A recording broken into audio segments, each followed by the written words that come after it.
आखिर 29 साल बाद क्या हुआ जिसे भारत की एक बड़ी जीत बताया जा रहा है। देखिए भारत कैसे धर दबोचता है अपने अपराधियों को। रूस और चीन की इस नई डील ने कर दिया अमेरिका का काम तमाम। कैसे इस डील से पस्त हो जाएगा अमेरिका। तो दोस्तों बने रहिए हमारे साथ। आज हमारे पास दो बहुत ही बड़ी खबरें हैं। थोड़ी ही देर में हमारी ये वीडियो देखकर आपका जबरदस्त वैल्यू एडिशन होगा। दोस्तों भारतीय खुफिया एजेंसियों को यूएई में बड़ी कामयाबी हाथ लगी है। मुंबई में बम विस्फोटों के एक मुख्य साजिशकर्ता अब्बू बकर अब्दुल गफूर शेख को यूएई में अरेस्ट कर लिया गया है। ये माफिया डॉन दाऊद इब्राहिम का करीबी था। खाड़ी देश संयुक्त अरब अमीरात में भारतीय खुफिया एजेंसियों को बड़ी सफलता हाथ लगी है। साल 1993 के मुंबई सीरियल ब्लास्ट का मोस्ट वांटेड आरोपी यूएई में अरेस्ट हो गया है। इस आतंकी का नाम अब्बू बकर अब्दुल गफूर शेख है, जिसने पीओके में विस्फोटकों की ट्रेनिंग ली है। मुंबई हमलों का आरोपी यूएई से हुआ अरेस्ट। दोस्तों खाड़ी देश संयुक्त अरब अमीरात में भारतीय खुफिया एजेंसियों को बड़ी सफलता हाथ लगी। साल 1993 के मुंबई सीरियल ब्लास्ट का मोस्ट वांटेड आरोपी यूएई में अरेस्ट हो चुका है। इस आतंकी का नाम अब्बू बकर अब्दुल गफूर शेख है और उसने पाकिस्तान अधिकृत कश्मीर में विस्फोटकों की ट्रेनिंग ली है। वो दाऊद इब्राहिम के दुबई स्थित घर पर रहकर भारत के खिलाफ साजिश रच रहा था। मुंबई ब्लास्ट में 257 लोग मारे गए थे और 713 लोग घायल हो गए थे। अब्बू बकर साल 1993 में हुए मुंबई बम विस्फोटों में मुख्य साजिशकर्ताओं में शामिल है। वो यूएई और पाकिस्तान में रहता है। अब्बू बकर को हाल ही में यूएई में अधिकारियों ने भारतीय खुफिया सूचना के बाद अरेस्ट किया। अब्बू बकर को साल 2019 में भी एक बार पकड़ा गया था। हालांकि वो कुछ कागजात का हवाला देकर यूएई के अधिकारियों की हिरासत से बच निकला था। इंडिया टुडे की खबरों के मुताबिक अब भारतीय एजेंसियां अब्बू बकर को प्रत्यर्पित करने की तैयारी कर रही हैं।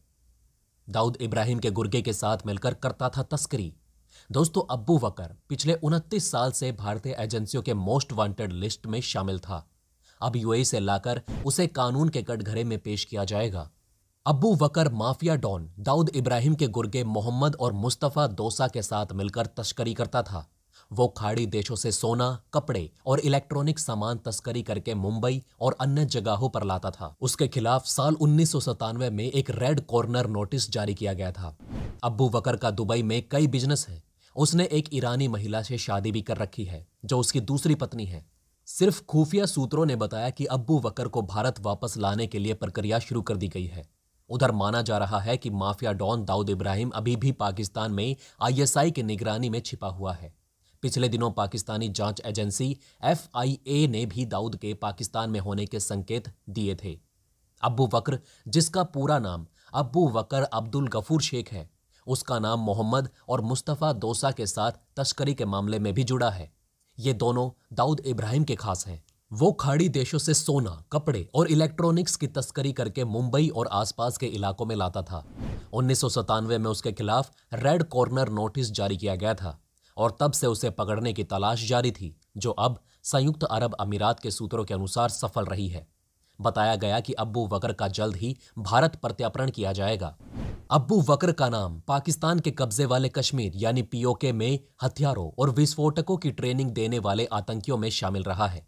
इसके अलावा उस पर मुंबई में सीरियल ब्लास्ट के दौरान इस्तेमाल हुए आरडीएक्स को भारत लाने का भी आरोप है।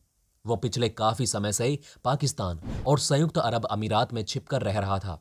हालांकि यूएई की एजेंसियों के सहयोग से भारतीय सुरक्षा एजेंसियों ने उसे धर दबोचा है। आइए दोस्तों अब आपको दूसरी खबर की तरफ ले चलते हैं। दोस्तों अमेरिका को भारी पड़ सकता है रूस और चीन की जुगलबंदी। नए गठजोड़ बनने तैयारी में दोनों देश रूस और यूक्रेन के उपजे तनाव के बीच रूसी राष्ट्रपति व्लादिमीर पुतिन बीजिंग ओलंपिक समारोह में शिरकत करने चीन में हैं। यहां पर दोनों देशों के बीच एक बड़ी डील को अंतिम रूप दिया गया है और ये एक नया गठजोड़ भी है। रूस और यूक्रेन के बीच उभरे तनाव के बाद विश्व में नए समीकरण बनने भी शुरू हो गए हैं।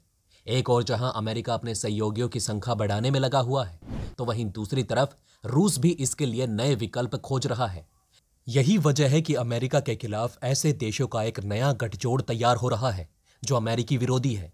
रूस और चीन से अमेरिका का अलगाव काफी पुराना है और दोनों से ही हाल में कुछ वर्षों में ये तनाव काफी ज्यादा बढ़ चुका है। पश्चिमी देशों ने चेतावनी दी है कि अगर रूस ने यूक्रेन पर हमला किया तो उसे अंतर्राष्ट्रीय भुगतान के सिस्टम स्विफ्ट से बाहर कर दिया जाएगा उस हाल में रूस के लिए तेल और गैस की सप्लाई करना मुश्किल हो जाएगा। लेकिन जानकारों का कहना है कि यह सप्लाई रुक जाने से यूरोपियन यूनियन को भी मुश्किल पेश आएगी। इसे देखते हुए ईयू के सदस्य देश अब विकल्प की तलाश में हैं। लेकिन अब तक मिली खबरों के मुताबिक इसमें उन्हें ज्यादा सफलता नहीं मिली है। तेल उत्पादक प्रमुख देशों ने कहा कि वे सप्लाई से पहले हो चुके समझौते से बंधे हुए हैं। इसे देखते हुए वे कोई नई आपूर्ति तुरंत शुरू करने की स्थिति में नहीं है। इस गठजोड़ को मजबूत करने की दिशा में रूस और चीन कदम और आगे बढ़ा चुके हैं। इसके तहत बीजिंग ओलंपिक गेम्स समारोह का हिस्सा बनने गए रूसी राष्ट्रपति व्लादिमीर पुतिन और चीन के राष्ट्रपति शी जिनपिंग के बीच एक बड़ी डील हुई है। ये डील गैस और तेल सप्लाई को लेकर है। दोस्तों, आपको बता दें कि समूचे यूरोप को अधिकतर गैस और तेल की सप्लाई रूस से होती है। लेकिन हाल के दिनों में उभरे तनाव और अमेरिका के इसमें कूदने से हालात लगातार बदल चुके हैं। इसे देखते हुए रूस अपने व्यापारिक साझेदार के रूप में नए विकल्प तलाश रहा है। प्रोफेसर अनुराधा शिनोय का कहना है कि इस तनाव में अमेरिकी विरोधी देश जुट चुके हैं। उनके मुताबिक यूरोप रूस के बिना आगे बढ़ नहीं सकता। यूरोप के विकास में रूस का बड़ा सहयोग है। उनका यह भी कहना है कि यदि ये तनाव अधिक समय तक चला तो इसका असर भी लंबे समय के लिए दिखाई देगा। उनका यह भी मानना है कि रूस किसी भी सूरत में कम और कमजोर नहीं है। रूस ने 2019 में साइबेरिया पाइपलाइन के जरिए चीन को गैस देने की शुरुआत की थी। अब दोनों देशों ने साइबेरिया 2 पाइपलाइन बनाने के लिए समझौता किया है। ये पाइपलाइन मंगोलिया होते हुए चीन पहुंचेगी। बीते 4 फरवरी को रूस की प्राकृतिक गैस कंपनी गैज़प्रोम ने चीन की सरकारी company China national petroleum corporation के साथ सुदूर पूर्व रूट से गैस सप्लाई करने का करार किया। उसी दिन रूस की तेल कंपनी रोसनेफ्ट ने सीएनपीसी के साथ 10 करोड़ कच्चा तेल सप्लाई करने का करार किया।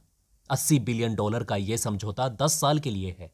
इसके तहत कजाकिस्तान के रास्ते चीन को कच्चे तेल की आपूर्ति होगी। दोस्तों, आपको बता दें कि चीन जहां पर विश्व में तीसरा सबसे बड़ा गैस सप्लायर है, तो वहीं सबसे बड़ा एनर्जी कंज्यूमर भी है। वहीं रूस एक बड़ा हाइड्रोकार्बन एक्सपोर्टर है। पुतिन ने चीन के राष्ट्रीय अध्यक्ष से उनके देश की इसी सप्लाई करने की बात कही है। समझौते के तहत रूस हर वर्ष चीन को करीब 10 बिलियन क्यूबिक मीटर गैस की सप्लाई करेगा। यह सप्लाई सुदूर पूर्वी रूस से की जाएगी। रूस इस सप्लाई को साइबेरिया गैस पाइपलाइन से कराएगा। इसकी शुरुआत वर्ष 2019 में की गई थी। पिछले वर्ष ही रूस ने चीन को 16.5 बिलियन क्यूबिक मीटर गैस की सप्लाई चीन को की थी। इसमें से करीब 10 बिलियन क्यूबिक मीटर से अधिक गैस केवल साइबेरिया गैस पाइपलाइन से ही की गई थी। विश्लेषकों ने कहा कि स्विफ्ट सिस्टम से बाहर करने की धमकी की वजह से रूस ने अपने लिए नए विकल्प तलाश करने के अभियान को तेज कर रखा है। इस क्रम में वो चीन के पाले में और अधिक चला गया है।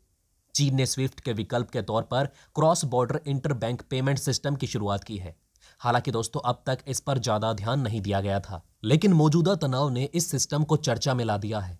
इस बीच खबर है कि रूस अब पाकिस्तान स्ट्रीम पाइपलाइन में भी शामिल होने पर विचार कर रहा है। बताया जाता है कि यह पाइपलाइन तैयार होने पर पाकिस्तान तक गैस आपूर्ति करने का रास्ता तैयार हो जाएगा। तो दोस्तों, अब आप हमें बताइए, क्या ये बातें आप सभी को पहले से पता थी? अगर नहीं, तो इनमें से कौन सी बात आपको सबसे ज्यादा इंटरेस्टिंग लगी? तो दोस्तों, हमारे इस वीडियो में हमने आपको बहुत सी बातें बताने की कोशिश की। अगर आपको हमारी ये कोशिश अच्छी लगी तो प्लीज लाइक करें इस वीडियो को, और इसी तरह की और जानकारी पाने के लिए सब्सक्राइब करें हमारे चैनल को। जितना हो सके इस वीडियो को शेयर करना ना भूलें। तो दोस्तों, बने रहिए हमारे साथ। हम जल्द से जल्द फिर मिलेंगे एक और इंटरेस्टिंग टॉपिक के साथ।